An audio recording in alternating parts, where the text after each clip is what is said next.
en direct du Mercat de la Terre. Alors, les gens qui me connaissent comprendront pourquoi. Le premier reportage, c'est du café. Pas du café catalan, bien sûr, parce qu'il n'y a pas encore de caféier, de champ de caféier à perte de vue. On est avec Felipe Manrique du café Tres Cruces de Colombie, puisqu'il est lui-même colombien. Alors, Felipe, bonjour. Est-ce que vous pouvez nous parler du café Tres Cruces? Bien sûr. Allez, bonjour à tout le monde. Je m'appelle Felipe, je suis colombien. Ça fait 6 ans que je vis en France. Donc, ma famille cultive du café à l'ouest de la Colombie, dans un département qui s'appelle Le Quindío. Donc, on fait du café en permaculture, on fait du café en bio. Et on commence à faire des petites importations pour avoir du bon café colombien ici, aux Pyrénées-Orientales. Donc on commence petit à petit à développer un projet autour du café. Donc on fait pour l'instant les marchés.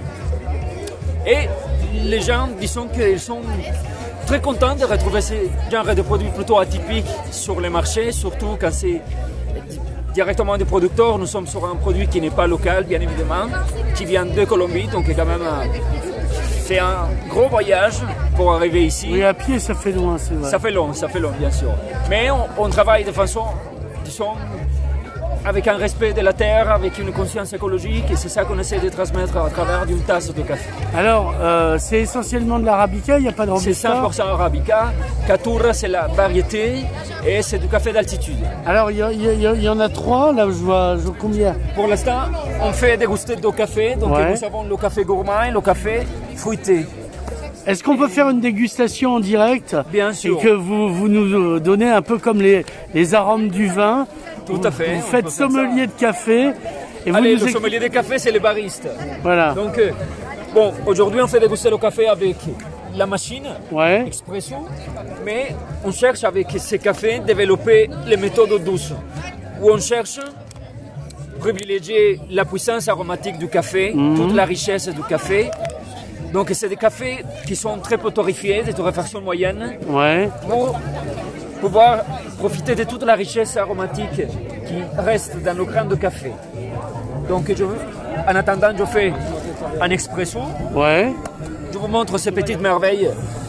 Ces graines sont récoltées à la main, ouais. Donc des grains homogènes, récoltés en rouge et torréfiés de façon artisanale en Colombie. Donc le cœur du grain reste vert, justement pour pouvoir profiter de cette puissance aromatique. Et on attend notre café. Oui, voilà. Donc on fait déguster aujourd'hui le café gourmand avec une torréfaction moyenne. Ouais. Des notes de chocolat et vanille. D'accord. C'est celui que j'ai bu? C'est celui-là, oui. Oui, il est très bon, hein, il est doux. Merci. Le café colombien, il est très connu pour sa douceur et cette acidité présente qui est très très fine. Donc d'abord, on sent tout l'arôme qui sort du café. D'un expresso, bon, on est dans cette méthode d'expresso, on perd cette puissance aromatique qu'on cherche justement. Parce que c'est la pression. C'est la pression, donc c'est du expresso pressurisé. En tout cas, on sent cette note du cacao présente dans le café.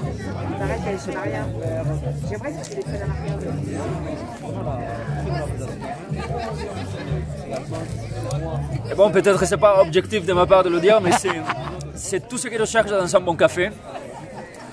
Et l'acidité présente, fine, un peu de corps, mais sans amertume. Donc ça reste un café qui est léger, qui est doux, pas d'amertume, torréfaction moyenne, mais une belle longueur et surtout de bons saveurs, une belle puissance aromatique. Et c'est un bon voyage pour aller en Colombie à travers d'une tasse. Alors c'est pour le petit déjeuner, c'est pour l'après-midi, pour la pâtisserie? C'est pour toute la journée. D'accord. Peu importe, moi je suis un grand amateur de café, j'adore commencer avec un bon café à méthode douce le matin, soit à la Chemex, soit en V60, ou soit un bon expresso doux, plutôt allongé comme on dit en France. Et c'est parfait pour commencer la matinée. Peut-être pour le déjeuner, je préfère un café plus serré.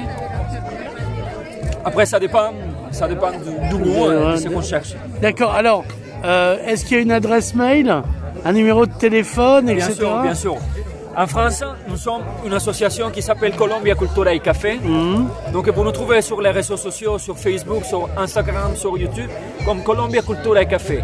Nous sommes sur Perpignan, mais on fait des livraisons partout au sud en France. Et nous avons aussi notre adresse, l'adresse électronique, c'est colombiaculturacafé@gmail.com. Vous pouvez nous contacter. On fait aussi du cacao 100% et de la panela. C'est ces produits que vous voyez ici. C'est le premier jus de la canne à sucre. Ah d'accord. Donc c'est un produit issu de la canne. La canne, c'est une plante. Donc c'est le premier jus qu'on sort. On fait une mélasse avec le jus, on le chauffe et après on le laisse refroidir. Et il reste solidifié, compact. Et on s'en sert à la place du sucre. Donc on le fait râpé ou on le fait en boisson. Et on fait ce qu'on appelle agua de panela. C'est le jus de panela.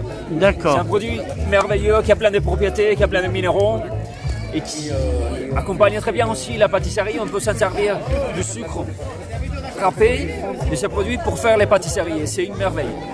Très bien, merci beaucoup. Merci à vous tous. Et à bientôt. À bientôt.